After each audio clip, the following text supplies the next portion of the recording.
Hello, Heads Up fans. Welcome to a video blog version of Safety in the Movies. In this blog, we'll be taking a look at different films and analyzing their depictions of safety practices. Now, to start us off, one film I'd like to bring up was 1987's visceral, dystopian satire, Robocop. The film was notable at its time for its many depictions of brutal, although cartoonish violence, and originally earned an X rating before cuts were made to bring it back down to R.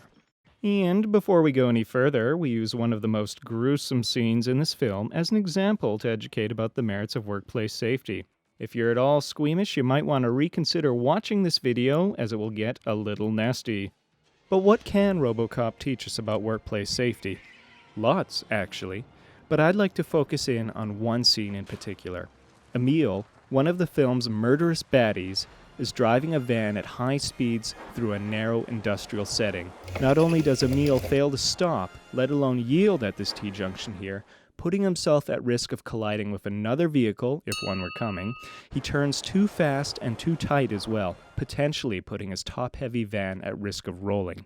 Luckily for Emil, he survives this bad driving practice, but then makes another poor decision. Because he is so intent on running over Robocop and traveling at a high speed to accomplish this task, he neglected to notice the enormous container of toxic waste.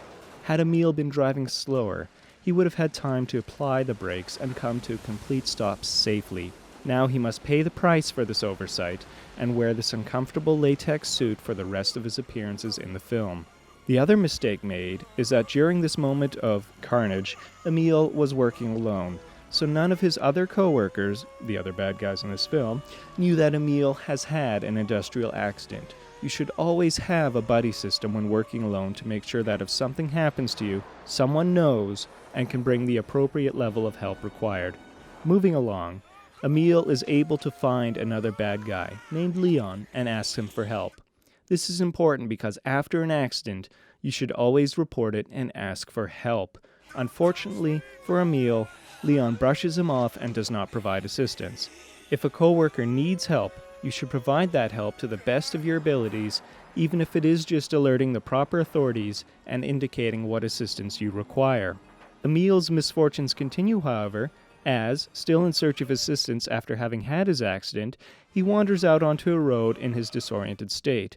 He stops in front of a speeding vehicle, also driven by another bad guy, and suddenly transforms into a silicone body double when you pause the film and advance it frame by frame.